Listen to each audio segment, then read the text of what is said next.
Let's do this. Well, everybody. Hi. What should we talk about today? I don't even know anymore. It's been a very bad week. I want to thank you all for coming. It's been a pretty bad week. Obviously, the Qs and the SPY and even IWM, everything was just kind of plummeted. And I can talk a little bit more about like the indexes. I can talk a little bit about what I'm seeing. I can talk a little bit about individual stocks. I think people want me to obviously talk about miners more, so I'm going to go into a little bit more about all of that. Yeah, I mean, gotta be completely honest with you. I don't really feel that great coming on and like yapping about the market whenever it's just been looking kind of scary out there. These crazy downtrend candle. Like currently, I think SP 500 went down about like 4% this last week. QQQ went down close to 6% this last week. Dow Jones went down 3%. After IREN went down about like 5.5% last week. It's just hasn't really been fun. And there's a lot of people, like basically spreading fear again. Bitcoin went down close to about like 6% so far this week. The question is whether or not there's going to be some continuation on the downtrend. And I was talking to quite a few folks. We did spaces this morning on X. For those people who don't yet follow me on X, I used to have an account called cryptocurrencies. I had to destroy it. I had to deactivate it because somebody basically just got me installed an embedded scam app on my account that I can get rid of after I did some stupidly did some link clicks. So if you want to follow me on X, my new account is at Evil Kentucky. I might change that later on, but so far it's at Evil Kentucky. So feel free to give me a follow over there. But yeah, I did spaces this morning with a few of my favorite people, and basically there's a lot of fear that's being stoked right now. A lot of people are having different opinions. I think most people are thinking short term, maybe some bearish continuation, which I think is completely warranted. But I'll show you why I'm a little bit more skeptical about it. But yeah, short term, a little bit more bearish continuation, meaning like maybe within the next week or two. Long term, maybe a little bit more bullish. Sorry, medium term, maybe a little bit more bullish, meaning maybe like the next few months or so. And then like longer term, it's really unclear. You're going to get a whole wide range of different opinions, things like that. Well, I'm going to just go stick with the chart right off the bat. I got to say with the indexes, I'm not stoked about the volume on the SPY on this candle. I'm not stoked about the volume on the QQQ. I'm not really stoked necessarily even when it comes to IWM. Although IWM, the volume really isn't that great, despite the fact that it dropped like 6%. There really hasn't been that much volume. So I do think that there might be some ongoing continued weakness between the large caps and the small caps. I think that this is still going to be like a little bit more rotation that's going to go on here for a little while. To kind of give you some perspective, we really haven't had one of these like 4% on the SPY or like the Nasdaq 6% down for a very long time until recently. Like the last time I really experienced something like that was maybe like this big giant April candle over here, and that really got everybody all scared, right?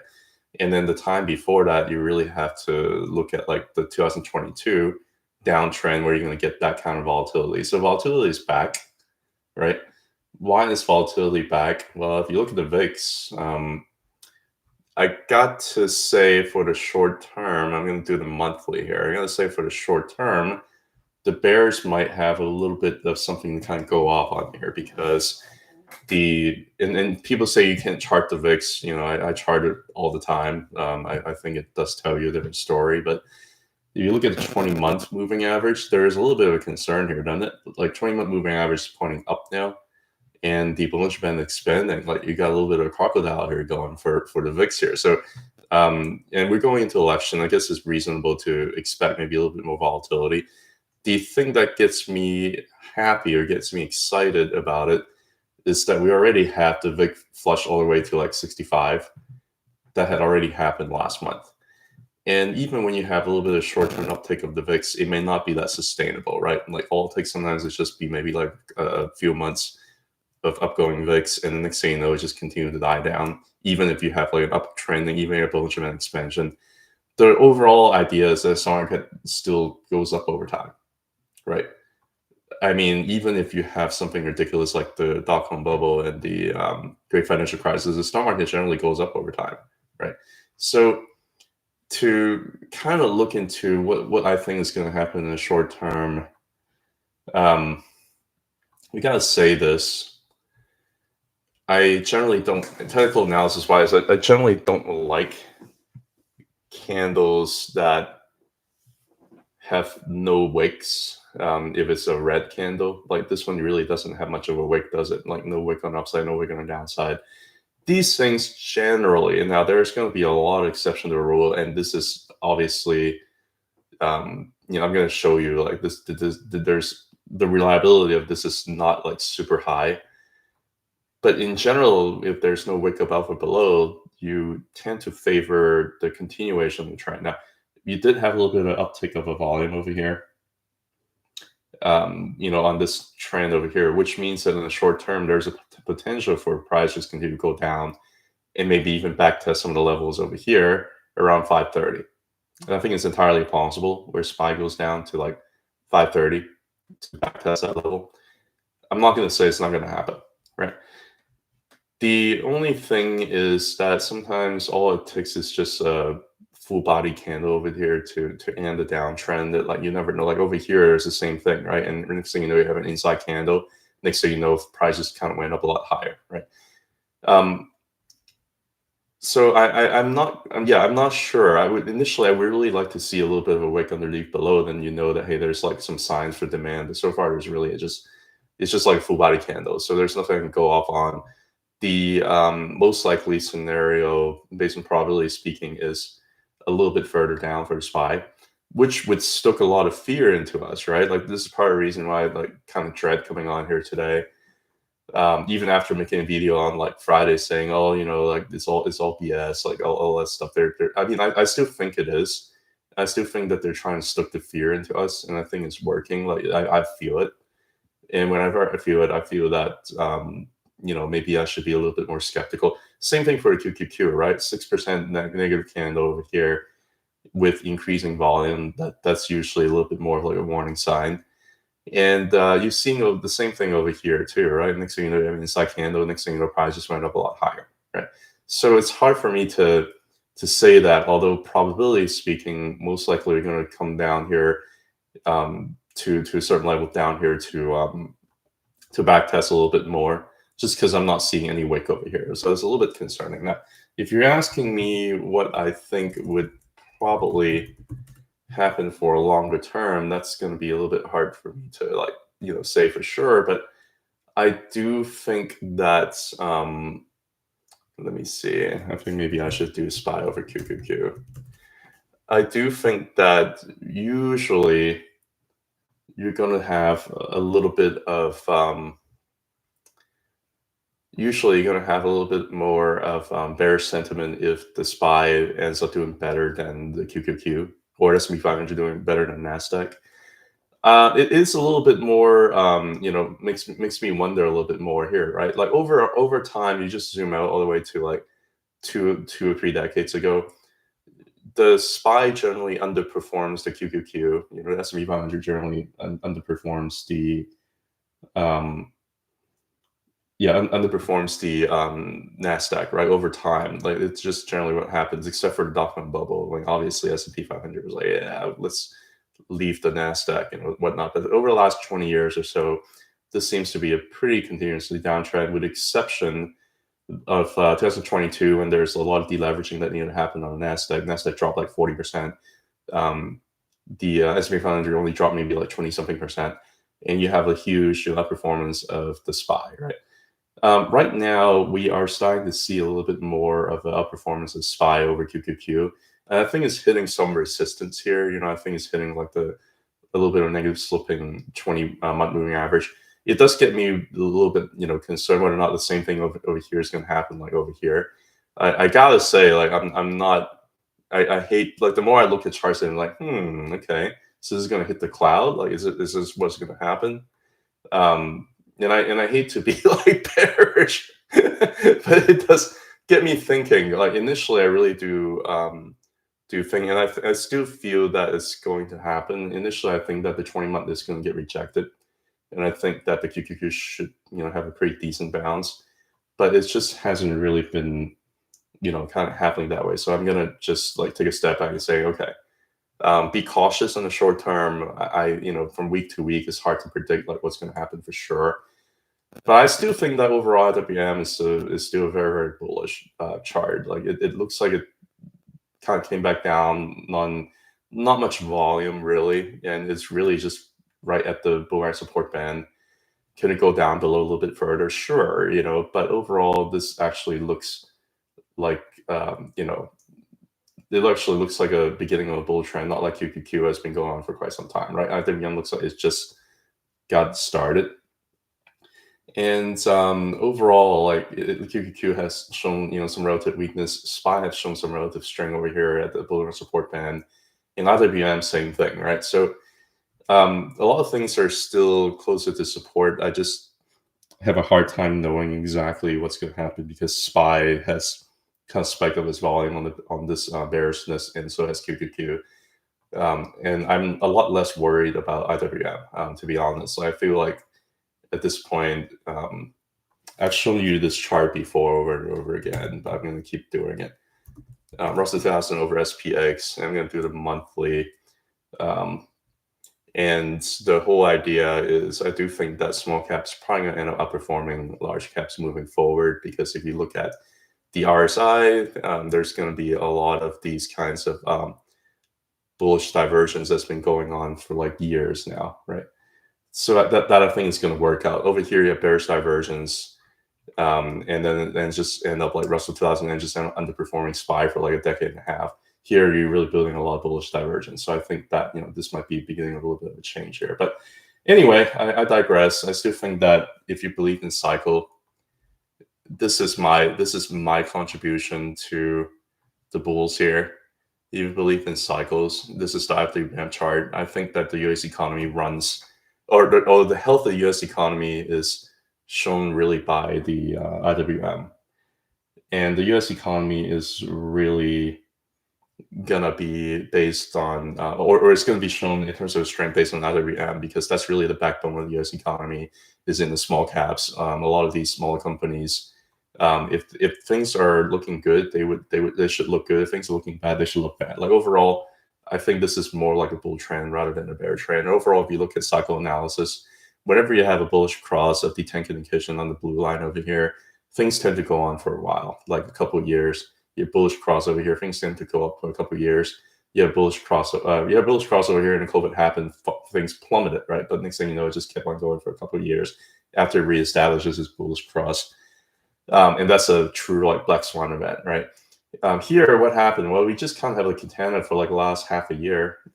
And these katanas in general, what I mean by katana is, instead of just having a cross, you actually have like the Tenkan fused together with the Kijin, the red fused together with the blue, and now you have a very nice separation out between the Tenkan and Kijin, right? What happened last time? You have a very nice separation out between Tenkan and Kijin. Well, things went up like crazy, right? The time before that, you had a nice separation in the Tenkan and Kijin. Things ran up crazy for like 2 years, right? Before that, when we have a nice separation in the Tenkan and Kijin, things ran up crazy for like 2 or 3 years, right? So I still think that a couple of things still, the cloud bounce. It did challenge cloud, found support bounce. And generally, like, whenever these things happen, backtest the cloud going up, a lot higher. Backtest the cloud over here going up for a lot higher, right? Backtest the cloud over here going a lot higher. So in general, it's like for cycle analysis, it still looks like things are still looking pretty bullish for IWM, and you are going to have a lot of people are basically calling for like seasonality. I don't know whether or not it's like a trick, because everybody knows that September is going to be bearish. Like, everybody knows. And so far it's been playing out. September has been relatively bearish. I mean, like, not relatively, but it's like fierce-stokingly bearish, right? I also find this to be interesting is that it basically this is a monthly candle for the IWM, and so far it's gotten really close back to the Tenkin, which is rising. So it to me, I feel like it's kind of trying to do backtest a little bit of support, trying to do a little bit more of a shake up before things go up a lot higher. That's what it looks like to me, at least when it comes to IWM. So I can't really be entirely too bearish on the market for on a monthly chart perspective, right? You are even during like previous bull trend, you are going to have some time where things are just going to wick down underneath a very strongly rising Tenkin because how strong the Tenkin is rising. It really has a hard time breaking underneath of it for sure, right? But you can wick below that, that's for sure. Even here, you have a nice separation of the Tenkin and Kijun, but you can certainly still wick below that, before you have a strong bullish continuation. And that's just kind of what I'm seeing. I see this as like a very strong volatility that's happening, and we're still stuck in the range because we spent a long time over here underneath like 230, 240. So that's still going to be a pretty strong resistance here for IWM. But I just see that as more like the volatility that you get at the beginning to the middle of the bull market that could potentially last for another 12 to 18 months. That's kind of what I'm seeing. So that's kind of the underlying theme for this. The short term is cautious because the bigger indexes are not showing much strength at all for so far for the week. But even if you look at the SPY, I mean, we are getting close to support here on the Tenkin, right? I mean, sure, you'd be like, yeah, the Tenkin Kitchen didn't really start support over here. Well, it can certainly go down a little bit further and then eventually find support, right? But overall in the bull market, like the weekly Tenkin tends to be what you like to ride price up. Over here, the previous bull market, like it just keeps on riding Tenkin up, right? Occasionally, you're going to have some strong volatility at the beginning of the bull market. You're going to dip down underneath, and it's going to look like you're not going to find support there. But next thing you know, it just kind of keeps going, right? And the bull market before that, yeah, you have some time where it kind of dipped underneath and challenged the Kitchen underneath. In the bull market before that, generally it tends to ride the Tenkin up, right, the blue line.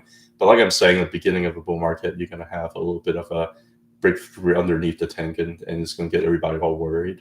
So I'm not really too entirely bearish over here. Even during the previous bull market, the time before that, from 2012 to 2015 or so, it looks like it was just kind of bouncing.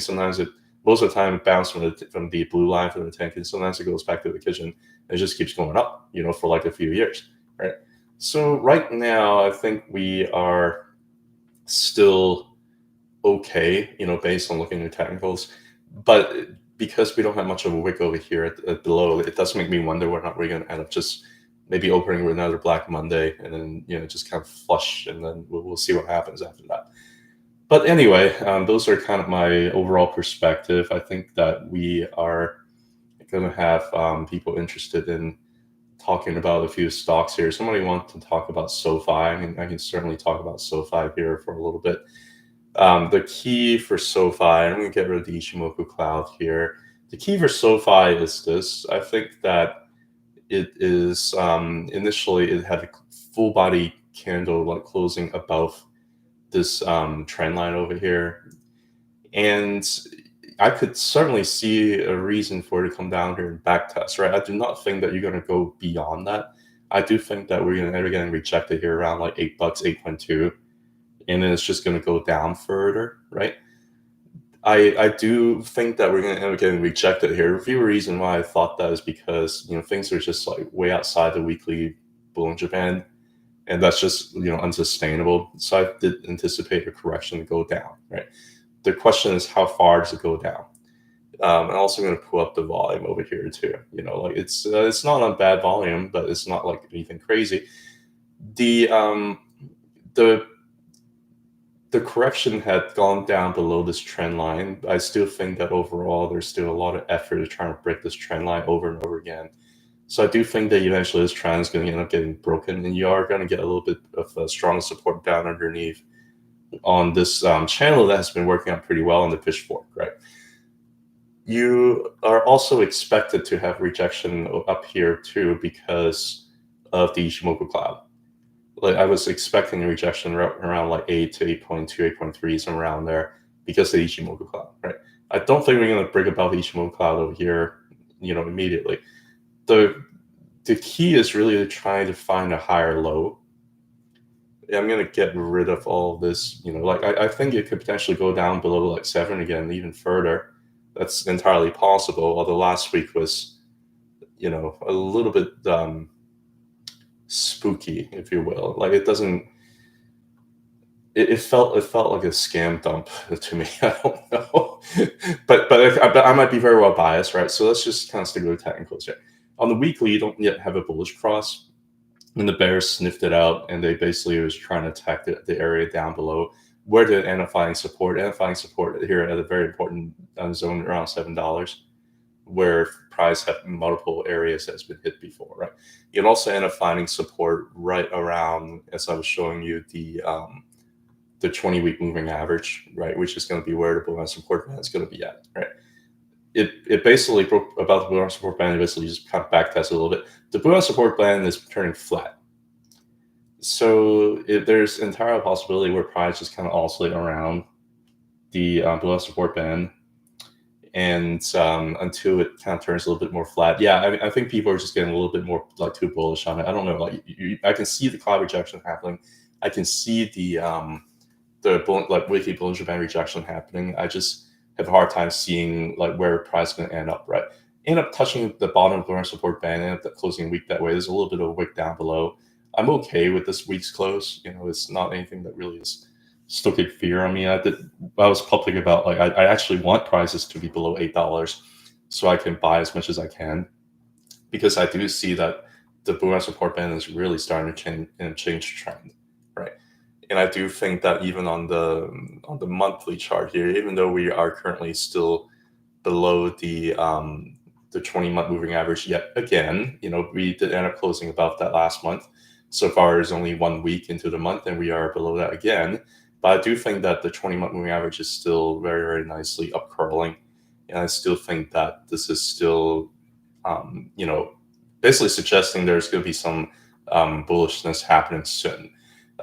And this is just, the normal volatility that you expect before that happens. So we'll see. I mean, you are expected to get rejected over here too at the Tenkan and Kitchen. Like you actually so far in the month of July, you did end up having a little bit of a bearish cross over here, right?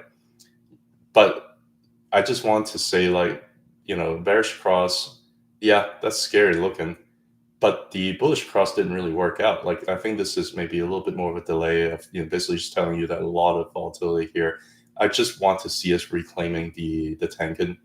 And if the Tenkan continues to go down further and we're able to flip that from resistance to support, and that could take like another few months. So I can totally see, like, I would love to buy SOFI for another 2 or 3 months. Underneath $8. I don't know whether or not that's going to happen or not. I feel like October, November, December is going to be pretty bullish months. I do want to see SoFi reclaiming the Tenkan and then go up and challenge the cloud or even higher. But yeah, I'm just showing you, like, there's a reason as to why price got rejected here at around like $8. This is completely expected. This is not scary to me, and I'm going to continue to buy below $8. Like I don't know what else to really say about it. That's SoFi. Somebody already have gone straight to the point, want to talk about miners, and how do you talk about miners without talking about Bitcoin, right? I mean, I certainly think that right now things are below the monthly Tenkan. This is how they want to play it.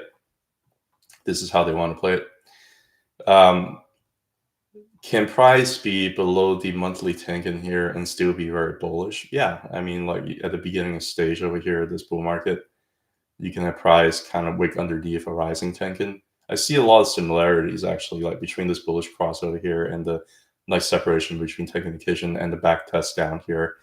Can you have something like this before a strong bull market? Yeah, you can, And I see that currently this price action over here also reminds me of this price action over here around like late 2019. If we don't have another like black swan like COVID over here, I actually think that this is pretty constructive price action with price kind of go underneath the tanking over here before bullish continuation. Look at the monthly, looking at the weekly chart. I mean, we finally did it. It finally just over here, got rejected on top of the cloud, went down here, broke through, went parabolic, and then we had to correct the move over here for about like 6 months, right? It finally did it. It touched the top of the cloud here. And finally, the sentiment is like completely shifted from how everybody's like euphoric over here, and things just going to keep on going up a lot higher. Finally, the sentiment has shifted to like pretty much everybody's expecting to go down a lot further, calling for like 43K, 44K. I can see the case for 49K again. I can totally see a case for 49K again. If that's the case, the miners are going to go down a lot further, right? But it already got back tested over here. So I am not sure whether or not it has to do that again, because this very important level around 49, 48K has already been back tested. But just know that there's always a scenario for it to go down to like 49K. To be precise, the bottom cloud is 49,281. And I'm going to be just like completely honest with you. Like there's a possibility of that happening, right? Does it have to happen? No. I think that you did have a bearish crossover on the weekly, but I still think there's a possibility where you're finding it's already gone corrected enough through time and space and price, if you will. Kind of like a very, very similar correction that you get over here. I see a lot of correlation between that over here and over here. We have the bearish cross where things just get really spooky. Everybody's sentiment was like horrible over here. So I see a lot of like similarities between these 2 points. And we're right around like some pretty key important support over here, right? So it does make me wonder at this point, like everybody's kind of calling lower. I don't know. I mean, I just don't know. All of this, by the way, like all of this is kind of happening on like pretty low volume. This whole sideways downtrend has been happening on pretty low volume. This is based on Coinbase. If you look at Binance, it's the same thing. Basically, it's just consolidating sideways, and it's happening on very, very low volume right now. Whereas the uptrend happened on increased volume, like looks like the buying pressure is real, but the selling pressure is really not there. It's just that I think the buyers are kind of just trying to digest whether or not they want to buy Bitcoin at like, the 70,000s. They say no. Whether or not they want to buy at the 60,000, they say no, not yet. And now they're trying to assess whether or not they want to buy it at like, 54,000, right? And it's hard to say. I mean, I certainly think that we've consolidated sideways enough, and I certainly think that overall price would go up over time. This is what Bitcoin does. You get enough time, Bitcoin goes up, right? The question is more of the miners. There are two ways to look at it. One is everybody's spook about like how Bitcoin is going to go lower, miners going to go lower, how the index is going to go lower, and miners going to go lower. The truth is this. The truth is this. They have different technicals, and there's going to be a period where like it doesn't make any sense. Like for example, I'm going to pull up. Let's see if I can pull up like a side-by-side chart here.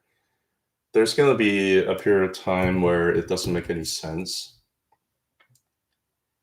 And I'm sorry, it feels like I'm just kind of rambling on today, but I just want to kind of take some time to really, truly, analyze the charts here. So I'm going to change this Bitcoin chart to 1 week.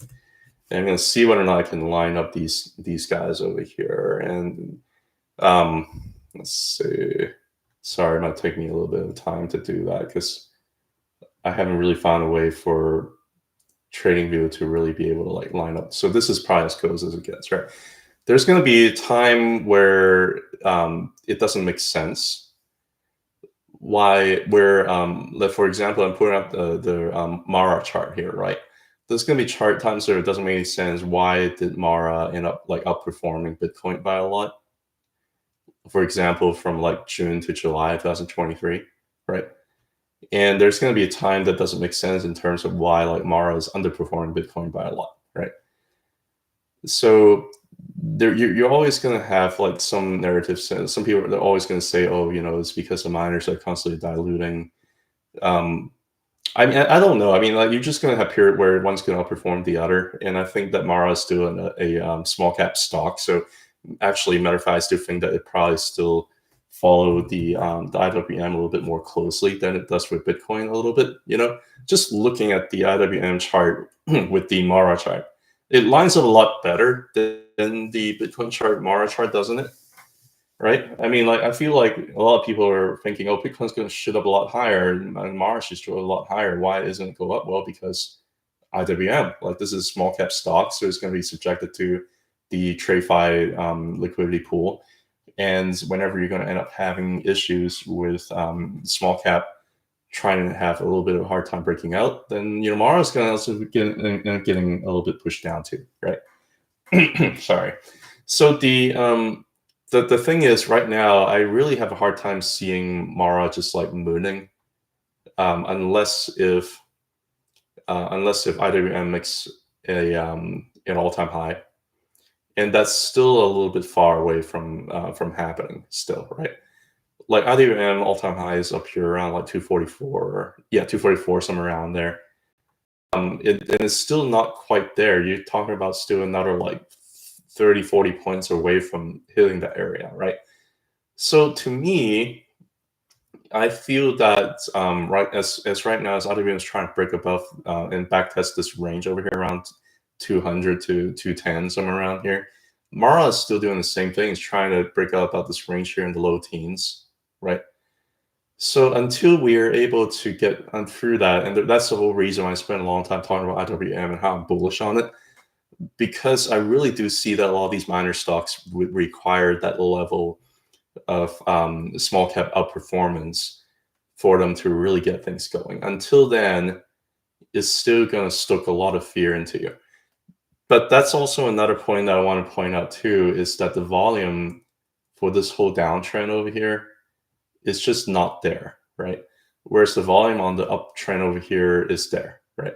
Doesn't mean that things are not going to go down further because there's no volume. No, I mean, like, that's not what I'm saying at all. I'm saying is that right now you're going down on low volume or going sideways in the volume for about like 9 months now for Mara.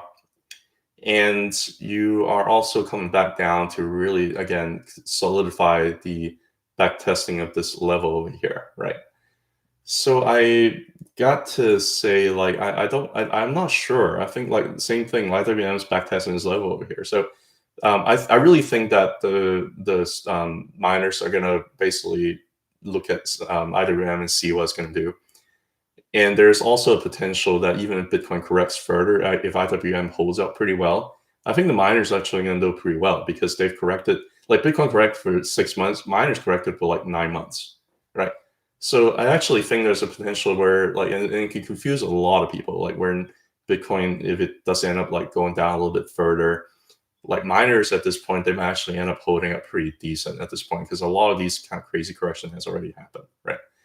So that's kind of my 2 cents to kind of zoom out in terms of looking at what I'm looking at here, because a lot of the technicals, like the Ichimoku cloud, is not going to work. You have a breakdown over here on the Ichimoku. It just, price just kind of went sideways way too far. If you must, I mean, I can pull up the 2-week chart over here and you can look at that. Yeah, it's getting a little bit close to the bottom of the 2-week Ichimoku cloud here, right? Maybe this tells a little bit of a better story than the weekly cloud.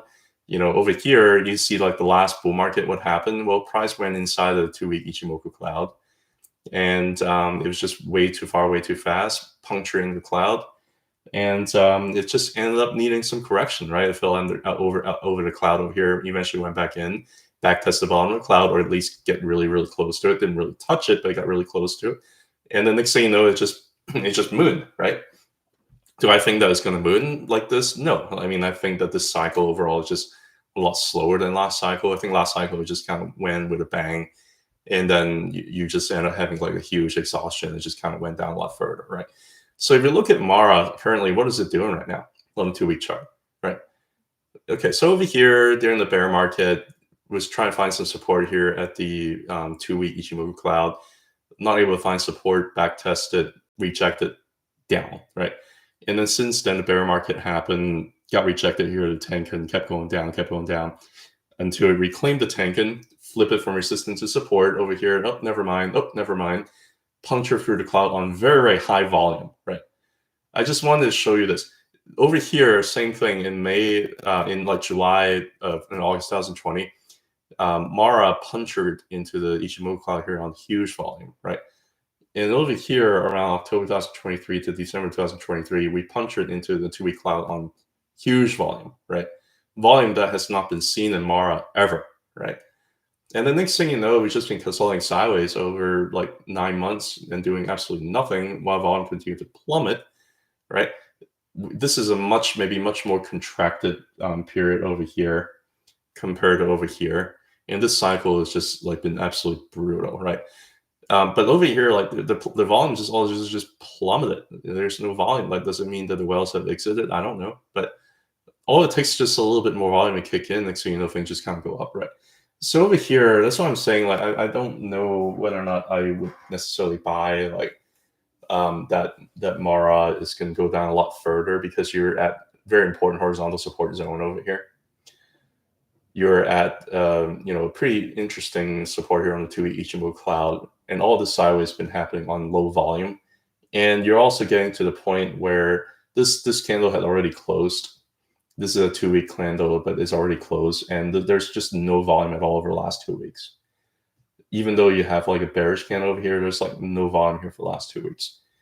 Usually, and I cannot be like 100% certain, but things bottom in 2 ways, right? Things bottom either through capitulation, like it did over here, where it's like big volume towards the end, right? Or things can actually bottom on like low volume, like it did bottom over here. Whenever there's just like no more sellers left anymore, like you tend to find a bottom.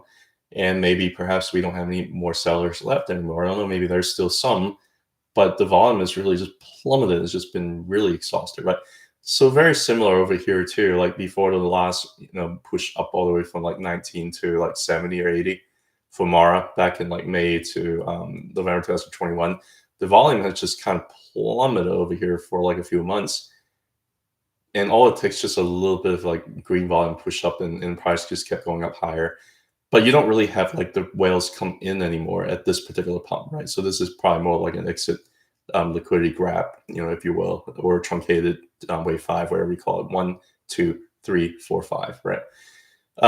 Yeah, so right now we're kind of just stuck inside the cloud on low volume, and over here, cloud looks a lot thinner, right? And it looks like there might be more clear skies ahead if we can break above this range, right? So that's kind of what I'm seeing with Mara. Now, with CleanSpark, that's a little bit of a different story. On CleanSpark, it's been pretty brutal. But I'm also gonna do the same thing. I'm gonna do the weekly chart here, and I'm gonna outline it with IWM here, see whether or not I can get them lined up. I just wish that TradingView has a better way to do this, but let's see, September. There you go. Not perfect, but I think you get the point, right? Basically, just like IWM, like it basically went up like crazy and then just kind of back tested horizontal level over here. That's kind of what CleanSpark's doing, right? You have a very important horizontal level that dates already back to like 2020. I mean, granted, it didn't really become like a miner until maybe towards the end of 2020, but technical still matters, algorithm still matters. They still take into account a lot of things. So it basically seems like it's back testing a very important zone over here, and kind of like what IWM is doing, right? You actually see, like, timing wise, it actually seems like it's kind of back testing in a very, very similar area. It has just gone way too far compared to the others, and it's just trying to come back and kind of let me see if I can get rid of the IWM here. Yeah, it just kind of went way too far compared to the others, and it's basically doing a pretty big bad correction on declining volume. And because things are going on declining volume, I think the lower it goes, the better opportunity there is. I do have to say that I don't like the weak candle having like no wicks at all to the above or below. This does get a little bit more concerning that there might be some bearish continuation here. But there are some pretty interesting, support that I'm seeing here. A couple of things that I was kind of seeing too was and I've shown this before many times on other videos this week. One thing that I really was kind of finding to be interesting was the 100-week moving average.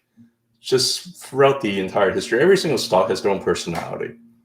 Every single stock has their own personality, and I'm not saying that I know exactly what is going on. All I'm saying is that I see what I'm seeing, and all I'm saying is that I think that for CleanSpark, the 100-week moving average seems to be important for some reason. And if you're following traditional technical analysis, the teaching is this, right? If you are flipping a resistance level from resistance to support, it's supposed to be bullish. If you're flipping, but it's not always the case, right? Like over here, you can see, what do you mean? Like over here, like it flipped the resistance from resistance to support and still end up going down further, right?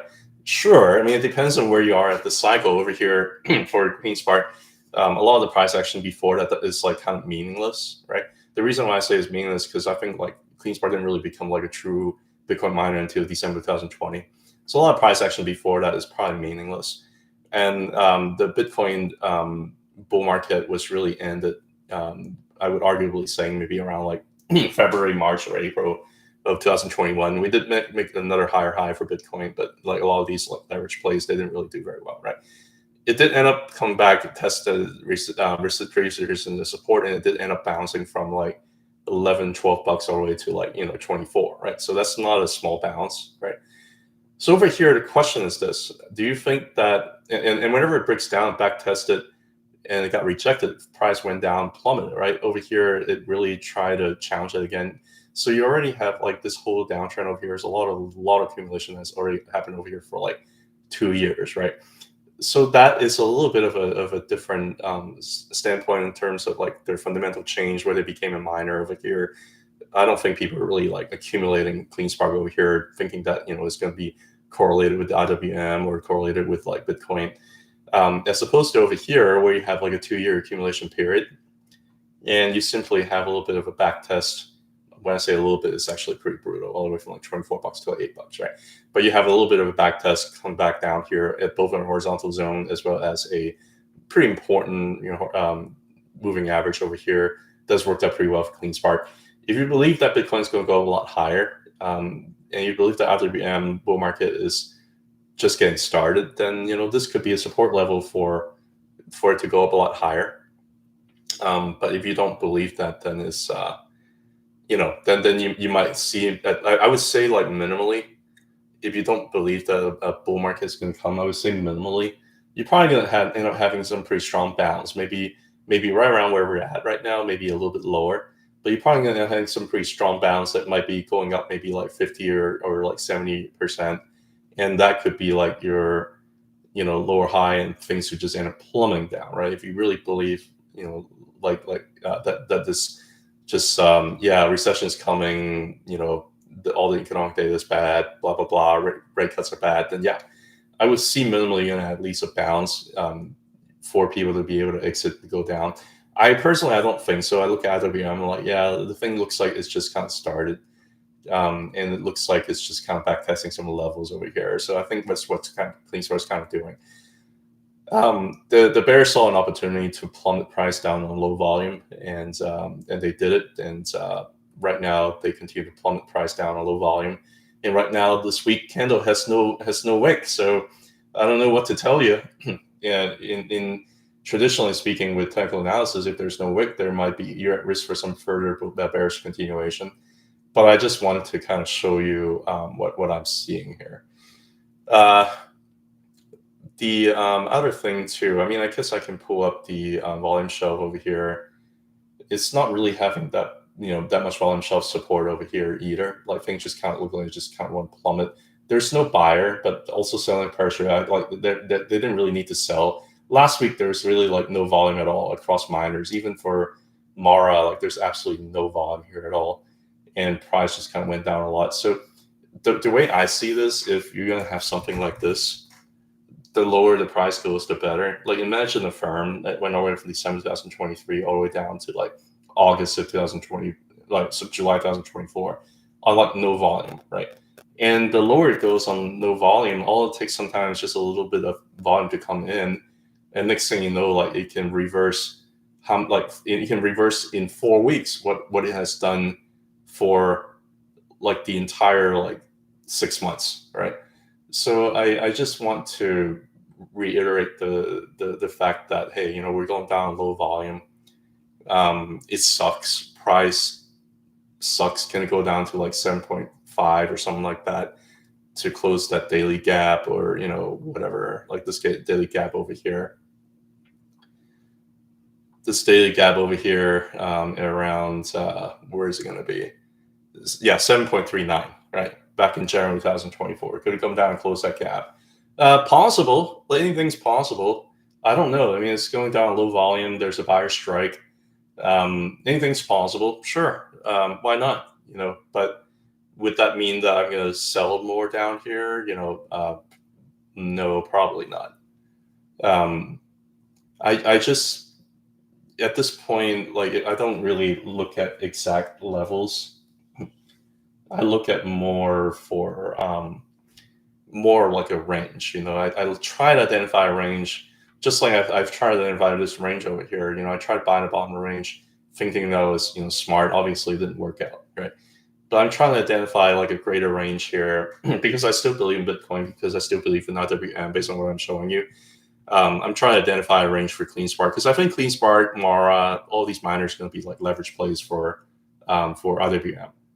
I think they're more leverage plays for IWM than Bitcoin, to be completely honest with you. So I think it might be getting a little bit closer to the bottom of the range. I think the lower it goes, the better it is. Could it go down to 7.5? Absolutely possible. Does it have to? No. Right? Is the candle formation looking like it's been wanting to hit 7.5? The way that it closed, maybe. Right? So that's the complete truth for CleanSpark. I'm still bullish on it. And to be like, and I'm just being completely like, honest, if you will. Do I think that things could challenge the cloud here again? Do I think that things could potentially go up to the top of the cloud and even push for the cloud to go higher to end before the end of 2025? I still think it's absolutely possible. I still think it's absolutely possible. For that to happen, it would be interesting. I mean, obviously, you want to see a higher high, right? So for that to happen, you want to see a higher high, and for that to happen, you really want to see increasing volume. These are really small cap stocks, by the way. Like CleanSpark, Mara, all that stuff. Like the market cap is like a few $1 billion. They are diluting like crazy, sure, but they're diluting. Not like the money doesn't just like go nowhere. They're basically buying machines. These are like high growth companies. They're really huge leverage play in terms of like liquidity, right? So if there are fears of liquidity crunch and things like that, you're going to go down. But if things are looking great, like they're going to fly like it's nobody's business. If you like it from price over here from like less than $2 all the way up to like 25, 26, that can happen in a span of a very short period of time, in like less than a year and a half. Can it happen and make another leg up? I certainly think it's possible, right? Because a lot of people always underestimate the euphoric sentiment, and even during the entire uptrend for CleanSpark, it got a lot of retail got very interested in CleanSpark, but right now the sentiment is just like absolutely horrible. So I think a lot of people underestimate how strong, how powerful it gets whenever sentiment's horrible and flip positive. Because I think like majority of people don't know what CleanSpark is. So yeah, I do think that a pullback is absolutely deserved, for any kind of further bullish continuation, especially, when you're hitting, top of cloud here. And, initially I was hoping that the irrationality would just go on a lot, sooner, a lot faster, and these could serve support and break through the cloud. It didn't end up doing that. So we're back testing and looking for lower supports, and that's what I'm seeing, which is going to be the 100-week moving average, which actually has turned out to be pretty well for CleanSpark. I don't really care what technical indicators I use, to be honest. I just pick the one that touches the most points. And so far, like the 100-week moving average touches the most points. And that may tell me like, a little bit in terms of how the stock behaves. So even if it wicks above, right, over here, and if it wicks below, going down to like 7.5 or 7.4, 7.3, like that doesn't really bother me. And there's a potential looking at the stock market, looking at like, S&P 500 and the QQQ, showing you how the candle also like no wick at all. Yeah, it could potentially go down further, but I'm just not sure whether or not like, the miners are going to have to do that. There are going to be period where the miners actually outperform the S&P 500. Let me show you a clean spark here. Instead of outlining with IWM here, let me get rid of these candles, these arrows over here. Like it's going to be like confusing to a lot of people. Like there are a period of time where the miners actually do pretty decent. For example, like one example is around October 2023, whenever there's like another leg down, everybody was like basically saying the stock market is going to go down to like zero. The miners already had recovered before that happened, right? The miners have actually made a higher low over here around like November 2023, right? So it doesn't always have to be like, oh, Black Monday is coming again, things are going to crap again. Like it doesn't always have to be the case, right?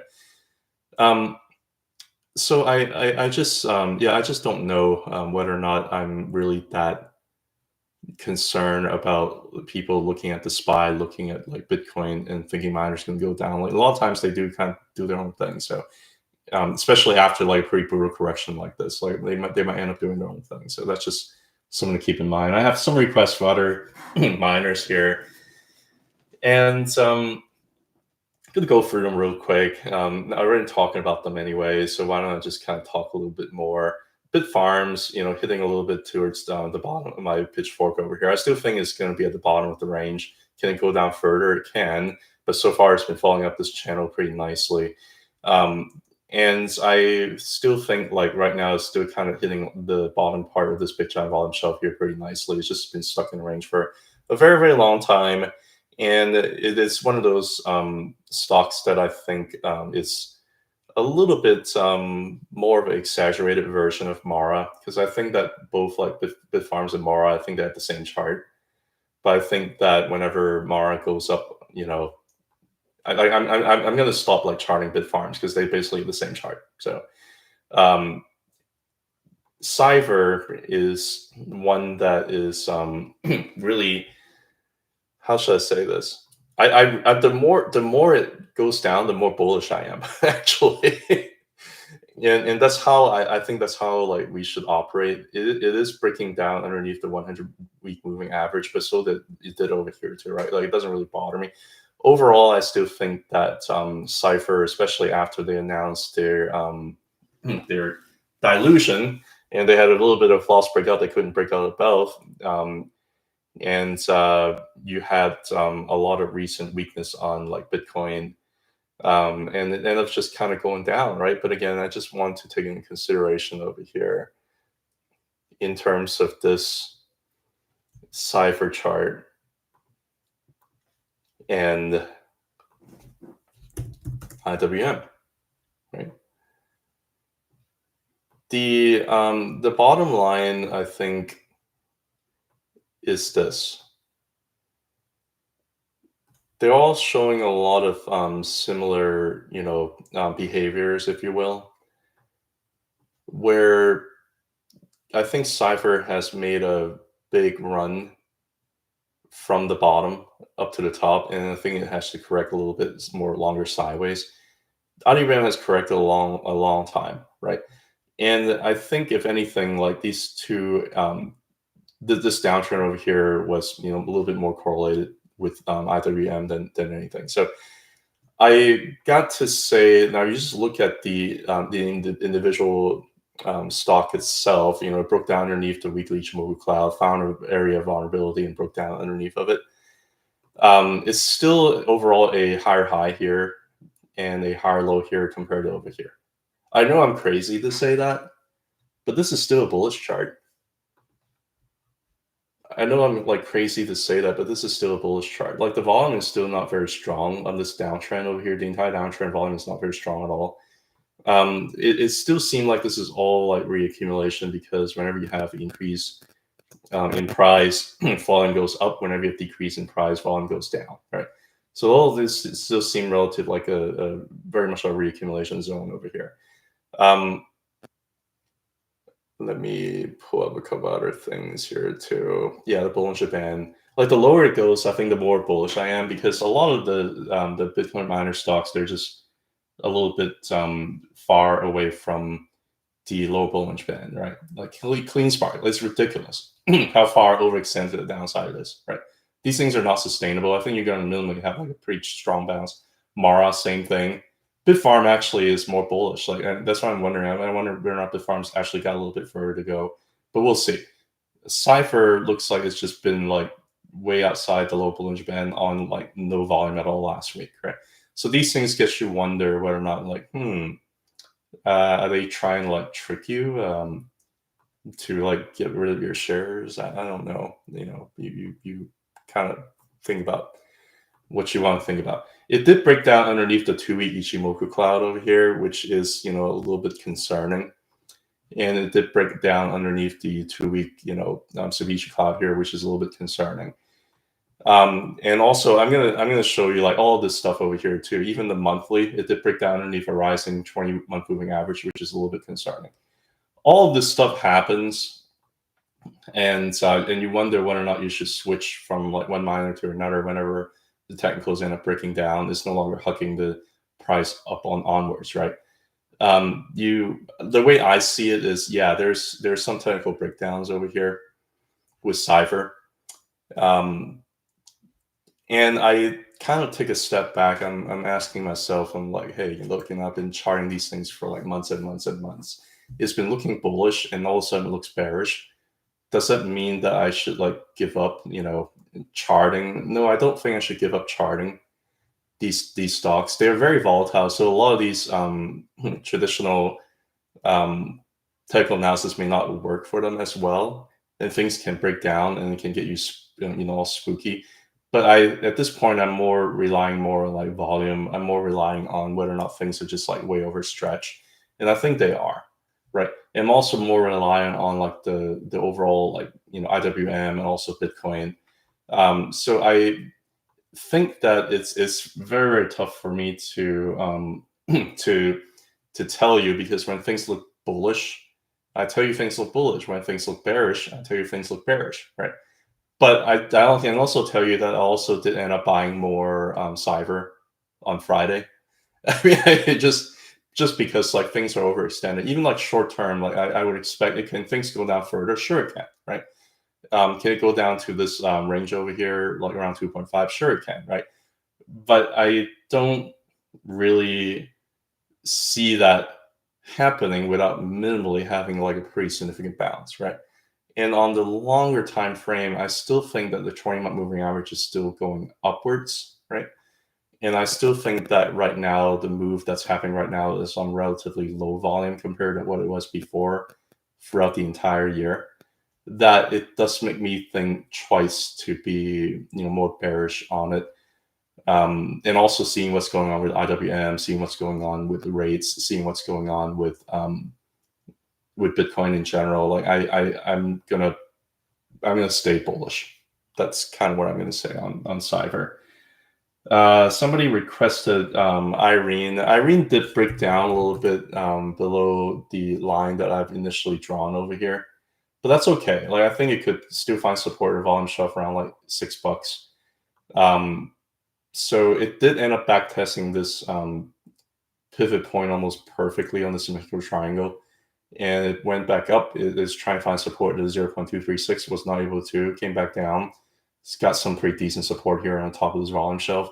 It's one of the better looking Bitcoin miners, if you will.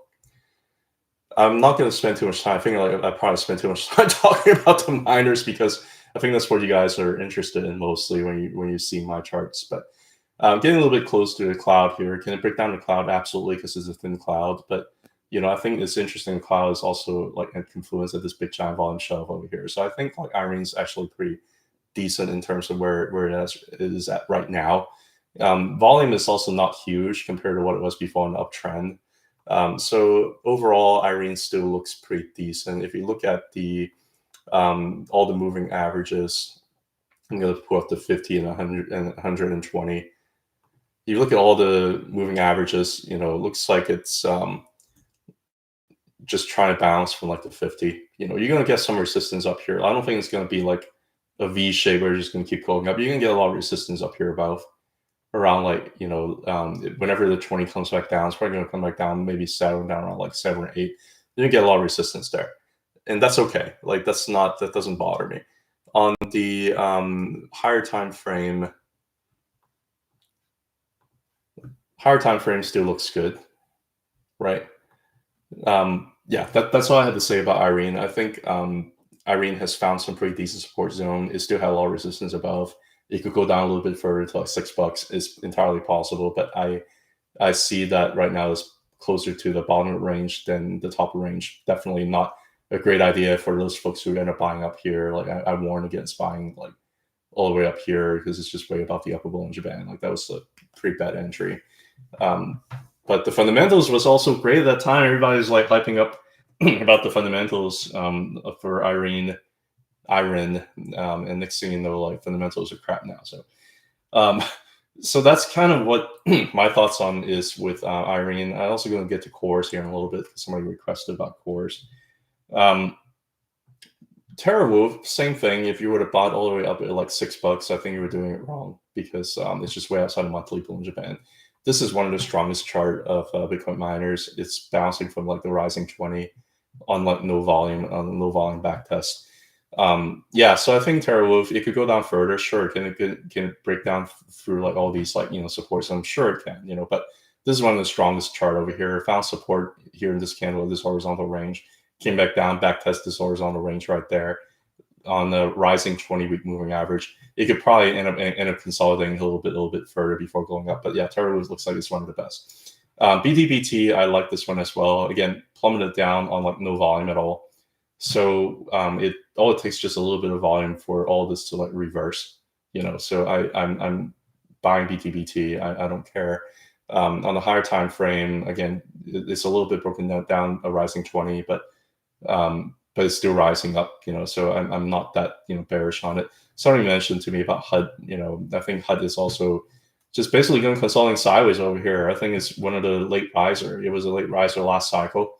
It didn't really break about like all this highs over here until like December when all the other miners really went parabolic starting in November. So HUD is probably going to end up maybe underperforming here a little bit before, pushing up higher. CORZ is one of those that I don't have much data from on the monthly time frame. I do worry that it's having a hard time breaking about this $10 level, so it can go down further before trying to find some other additional support before going up higher. Right now, you have a rising 20-week moving average, so it's entirely possible for CORZ to go down further, back test it, and see whether I can challenge the $10 level here again. Right, but no, you're no longer overextended. I thought it was like probably not a great idea to buy like up here. Luckily, it didn't end up plummeting down that much further, right?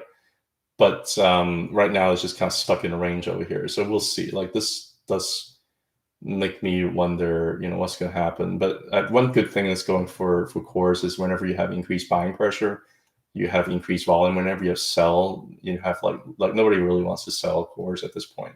So it's interesting, right? But it's hard. Like they can plummet the price down a lot further in low volume. You just don't know. Ichimoku.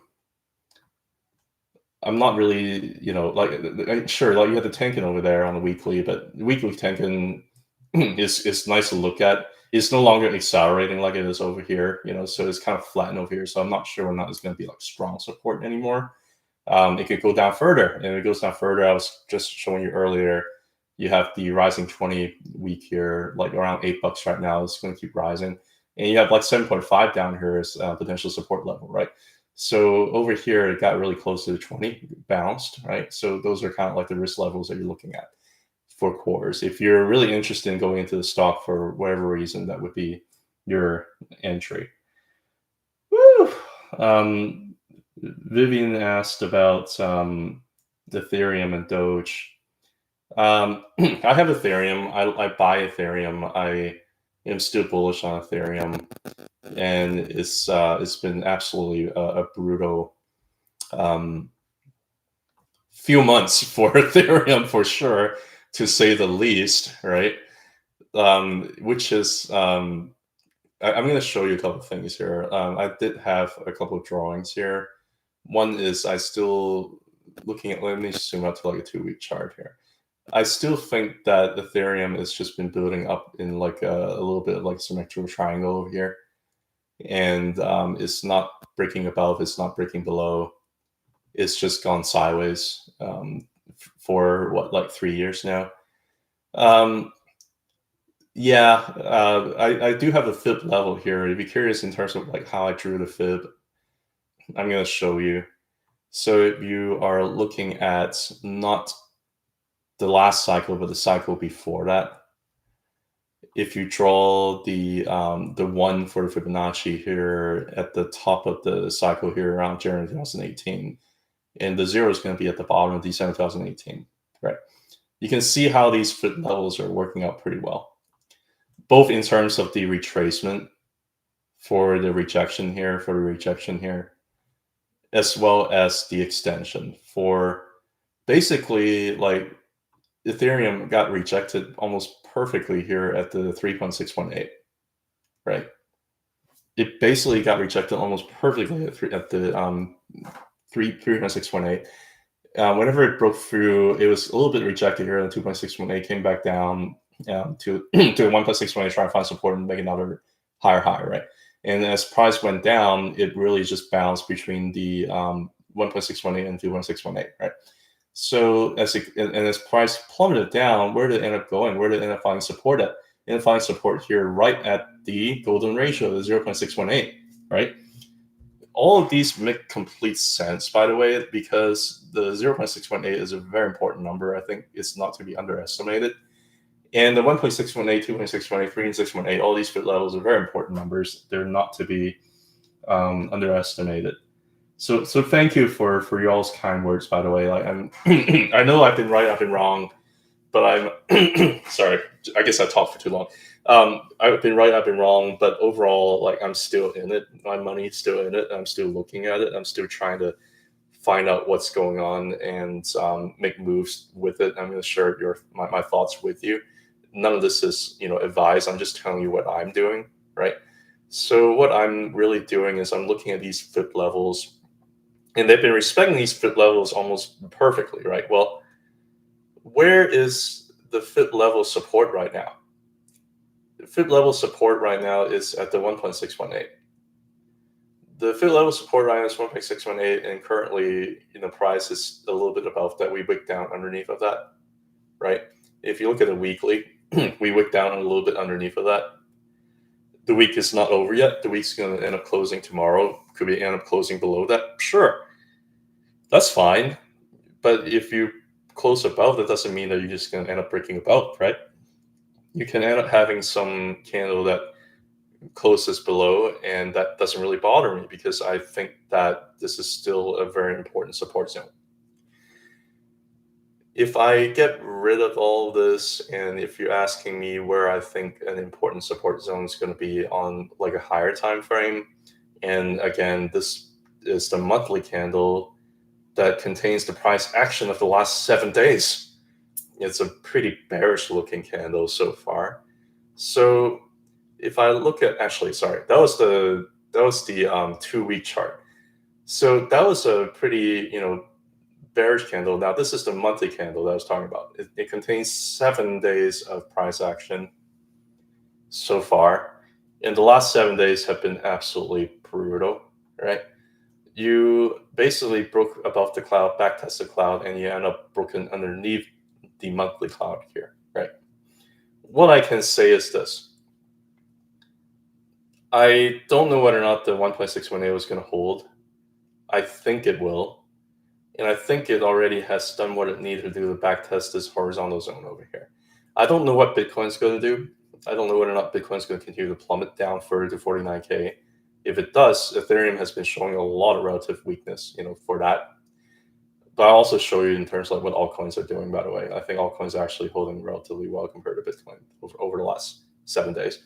But if it ends up not going down further, and if it ends up closing a month above the monthly Ichimoku cloud over here, which is the bottom of the monthly Ichimoku cloud currently is at 2474, then you have a big giant wick down like this, right? Then you have a big giant wick down like this, and you have a tweezer bottom. And you would have a tweezer bottom over here, just like when you think price is just plummeted underneath the Tenkan over here, and having a big giant run up. Then you have a tweezer bottom over here if price end up closing back inside the cloud, or even inside a rising Kijun. I don't know it's going to happen for the month of September because it's just so bearish. I don't know. Maybe I'm just like unique, but I just hear a lot of bearishness.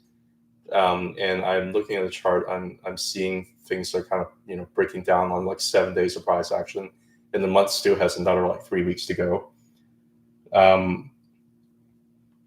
I don't know whether or not it's going to end up closing a month below the Ichimoku cloud here, man. I just don't know. It did end up opening below the Kijun, which is a little bit bearish, but I can totally see this being very similar to over here where things were really, really spooky. But things have been really spooky for months now. And if things don't die from here, if you end up having a big giant wick over here, this would be bullish as hell. That's all I have to say about Ethereum. Another thing I want to say about Ethereum is is just like a lot of the other charts. Like I think you're going to have a little bit of a resistance of a negative sloping 20-month moving average over here, and this is a back test of that. Again, 7 days of price action so far we're below the 20-month, right? And the 20-month is a little bit more flattening, which is not great to see. It's just basically show you that, hey, price consolidated sideways for a very, very long time. But I still don't think that we've had any euphoria yet, for Ethereum. And Ethereum really has been accumulating for like about a year and a half now. So I don't think this is the end of the bull market. And if this is not the end of the bull market, and if we're just back testing the 20-month moving average, and you can certainly have wicks, that doesn't really bother me. And you can even have a month close underneath it. It doesn't really bother me because a lot of times you need confirmation. But there's only 7 days of price action so far. And the sentiment is just absolutely, absolutely horrible, right? And you're also talking about, like, on the weekly chart here, price is kind of riding down the low bull in Japan, right? Like, at some point, and it's also on low volume, at some point, I think you're going to find a pretty important horizontal zone support. And I just showed you where I thought the support was going to be, both in terms of the symmetrical wedge over here as well as the 1.618 fit level that I was showing you. I remain stupidly bullish on Ethereum, and I'm still dollar cost averaging into Ethereum every week. I still think that anything that's below like 4,000 is a good buy, and the lower it gets, the closer it gets to like 2,000, the better. So it's probably stupid, so don't listen to me, right? The other thing too is it's one of those things that you're looking at, like, yeah, there's like this bullish divergence, but you know how things can go down a lot further on bullish divergence, and this bullish divergence has been building for a very, very long time. The RSI over here, you can see that for like the last, and this is a 2-week chart, by the way. So really for like the last year, you've had a bullish divergence here building up with the Ethereum over Bitcoin chart, where Ethereum has been underperforming Bitcoin for about a year now on relative bullish divergence. I think you can see this a lot more clearly on the weekly, where it's just kind of like this ratio goes down and the RSI goes up, right? So you're building up a lot of these kind of bullish divergence over here over time. On top of that, if you're looking at cycles, you're thinking, hey, when is Ethereum going to end up bottoming against Bitcoin? Well, just look at these wicks over here, and look at these wicks over here, right? This is the yeah. I mean, it's hard for me to say for sure, but the more wicks I see down below, the better, right? I think eventually you're gonna have a trend change for like Ethereum over Bitcoin, and I think it's just been a downtrend for way too long that it might happen soon on bullish divergence. That's all I have to say about Ethereum. Dogecoin. Dogecoin. Let's talk about Dogecoin. What is Dogecoin doing? I think Dogecoin is doing what it should be doing. And I'm just going to show you two charts, and then I'm kind of, I think there are some other requests. I'm going to try to get through them. Man, I need more water. Sorry. But yeah, I'm going to go through Dogecoin here real quick. I think that we're at a very similar level over here based on like the way that the cycle is going compared to over here. We had a big giant push out to the upper Bollinger Band, and then we coming back down, test the 20-month moving average. I don't think we're going to have like a parabolic move like this. I think it's going to be a lot slower. But a very similar thing that happened over here. The 20 is like flattening and rising. 20 is flattening and rising. This is a monthly chart, by the way. The back testing of the 20 is happening right now, and it can end up wicking underneath below. I don't care, right?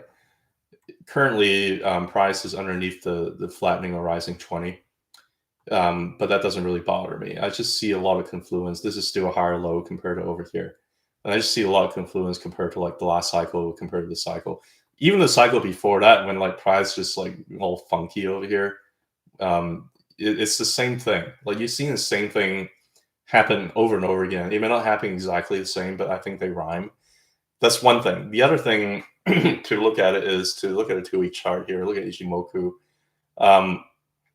It is behaving a little bit different compared to how it was before. Before the cycle before it was like underneath the cloud, couldn't break through, and once you broke through, it just went parabolic. Right?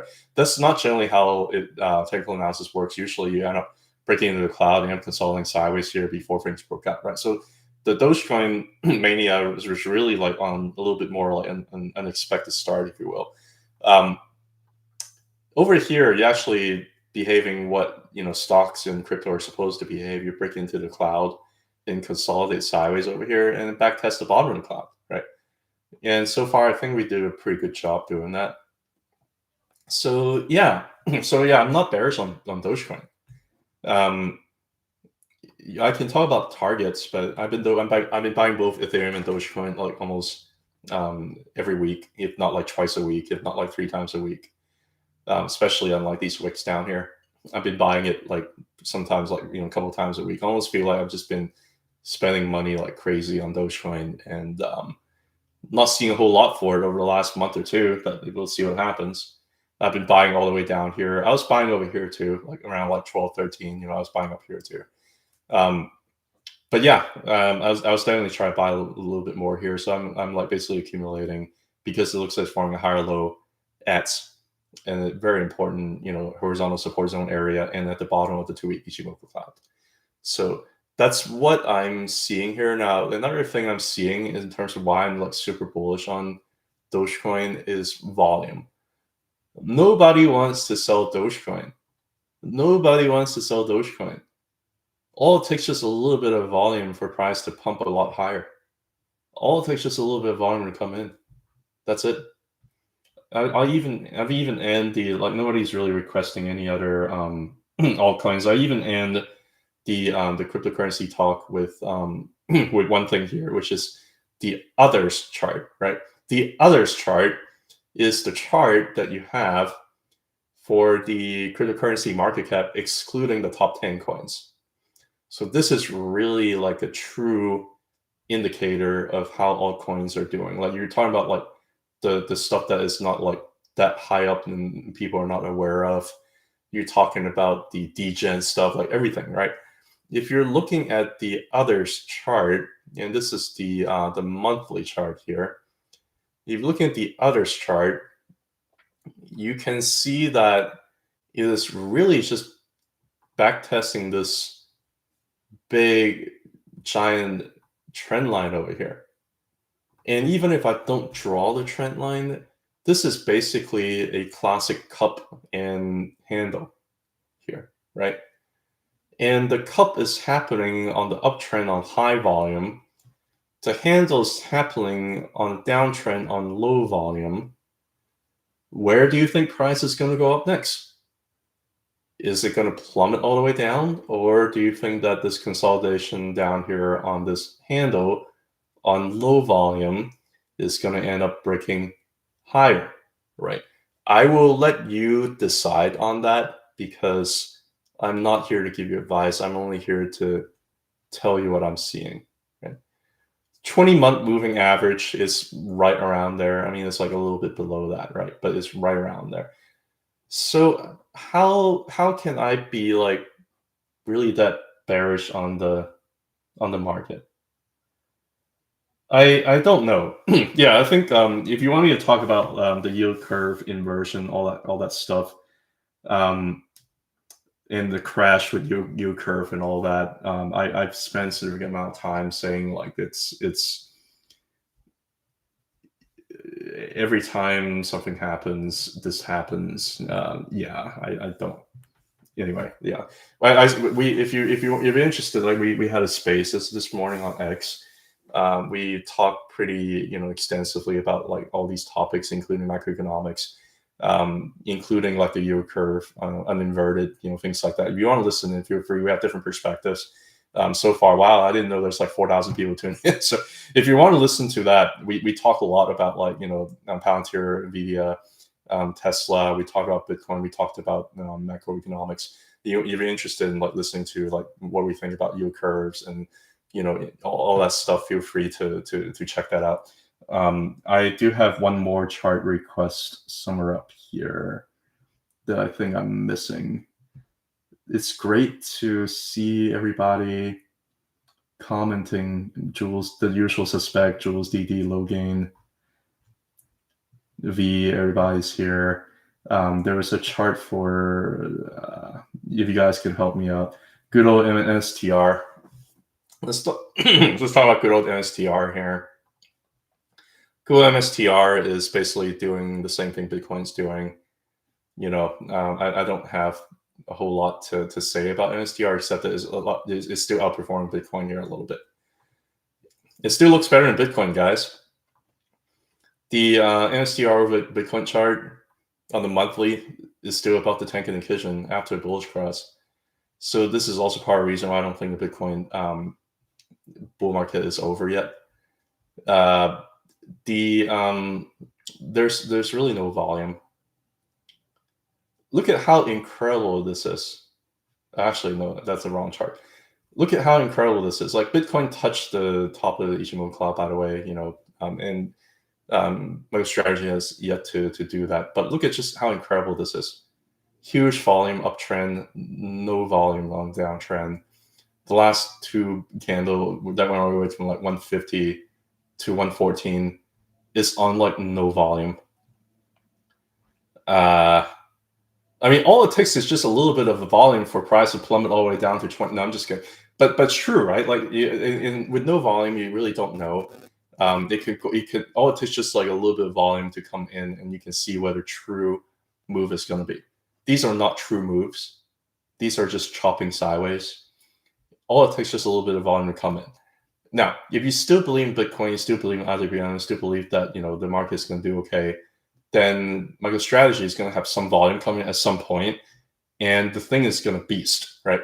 If you believe that the yield curve uninverted is bearish for the market, if you believe that the impending recession is coming, like how everybody is really buying into the narrative over the last couple of years, even though I think we've been going through a recession in a very, very strange way ever since 2022, really it's been ever since 2020, with unemployment spiking all the way up in 2020.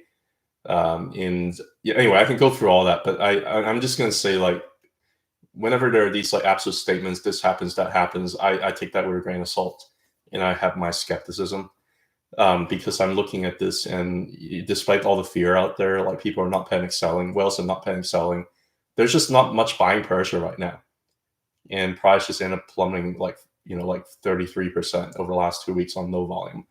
I'll just leave it as that. I'll say that last time when whales knew something, when the whales knew that something bad was going to happen, MicroStrategy underperformed Bitcoin. Bitcoin made a higher high in like November 2021. MicroStrategy never did. Right? MicroStrategy peaked around like February 2021. Bitcoin made a high around like April 2021. So if you're looking at what the whales know, because I don't know anything, I'm just a cat.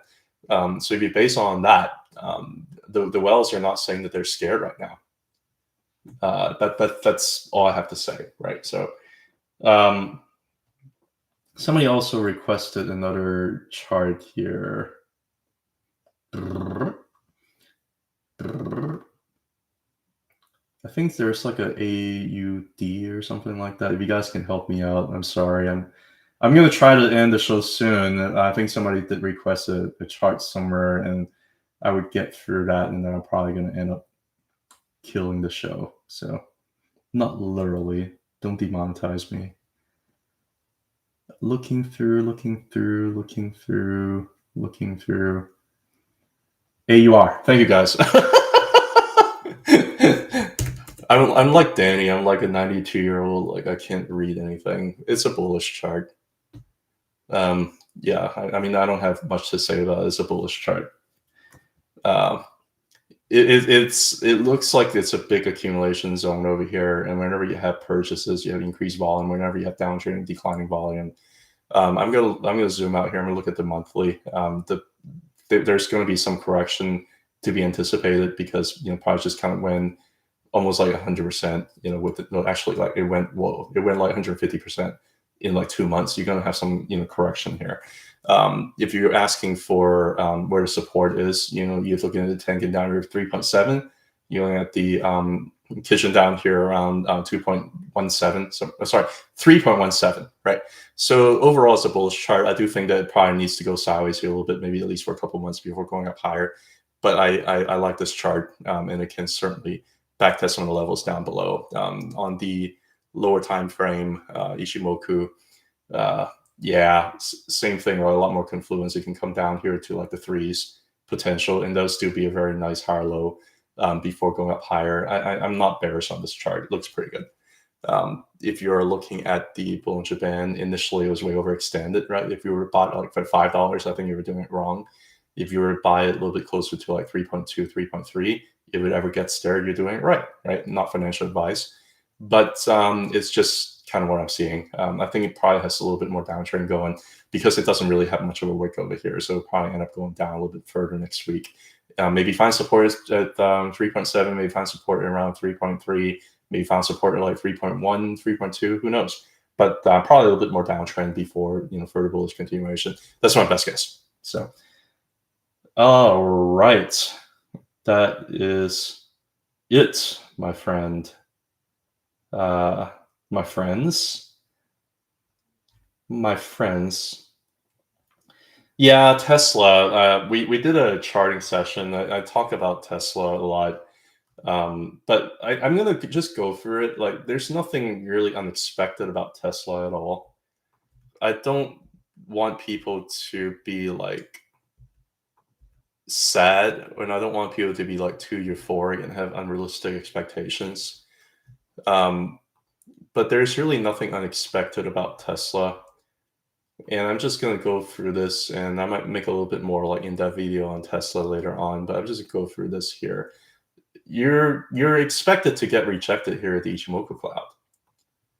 You're expected to get rejected over here because there's a lot of confluence. It's not just on the weekly, but on a 2-week, you're having a Ichimoku cloud over here. I did make some posts on X. I was saying, yeah, these are resistance levels. It's not great. Be careful. Have safe expectations, whatever. So you end up getting rejected here on the top of the weekly and also the the bottom of the 2-week Ichimoku cloud. But you also get a lot of support underneath here at the Tenkan and Kijun, right? all the way. I think I think like we did a chart. I did a charting session earlier this morning with Danny, with Matt, and I agree with everything that we're saying. Like we're kind of a little bit of echo chamber, but I think it's just stuck in a range. Top of range is going to be around like 220s and 230s. Bottom range is going to be around 200. It's probably going to get stuck in a range there for a while. Before the next breakout, I think next breakout is going to be higher. The reason why I think that is because of a few things. One is just looking at the bull run support band. It's basically doing a GME. Yeah, it's basically doing a. Is it not letting me pull up GME? Yeah, it's basically doing a GME. If it's flipping the bull run support band from resistance to support. Like it's a pretty bullish chart as far as I'm concerned. But this big giant wick is basically just saying, resistance, we're gonna kill your calls, whatever. Pretty big volume too. Probably would come back test the bull run support band. Probably come back and back test the a lot of stuff here on the Ichimoku here. Maybe even go down to like 208, maybe a little bit lower to like 204, 205. Maybe a little bit lower to like 204, 205, right? Maybe even a little bit lower to 200. None of that bothers me. 200 is a level where it's been oscillated for a very long time. But I think that the last month close was really very telling because it was closing above a rising 20-month moving average. So honestly, I don't really care what this chop does as long as it doesn't close this month below 200. Like I really don't care. But for y'all to like do short-term calls, things like that, you're stuck in a range, right? If you want to play that stuff, again, it's not financial advice. You want to play that stuff, you want to trade a range, have fun, right? I mean, I think it's going to get stuck in a range until otherwise noticed. So, I would say so. So the whole thing about Clean Spark, in terms of like the support and resistance. I think that 2.8. Let me see here. Where are you at? I would say this. I never think that immediately these support levels, once it breaks below, they're going to be like resistance levels right away. It doesn't really work that way. I would say that usually if it closed below, I would like another week to as confirmation because you can have a little bit of a fake breakdown, right? And you can have, let me show you like the MAR chart. I think that might be a little bit more clear. Actually, no, let me show you the Clean Spark chart here. I think it might be a little bit more clear. If I pull up the 100-week moving average here, if I just kind of zoom out, you can have a lot of things that happen with, let's for example, you can have a lot of things that happen and you can close the week underneath of the moving average. But it doesn't really mean anything, right? Like you need confirmation. You can close it underneath below, but you need confirmation, right? And also same thing, like if you look at Mara, I guess Mara is not really a good example because it actually has been looking pretty good. But there are a lot of examples that you can give that where things are just kind of like closing underneath a level, but it doesn't really mean anything, right? Like even for Palantir, I remember like everybody was like super spooked on. Let me get rid of all this junk over here. I remember like everybody was super spooked whenever things like underneath the bull run support band here for weeks, right? And you end up having stuff that close underneath here for weeks, and that does open up the possibility of it's just like plummeting down.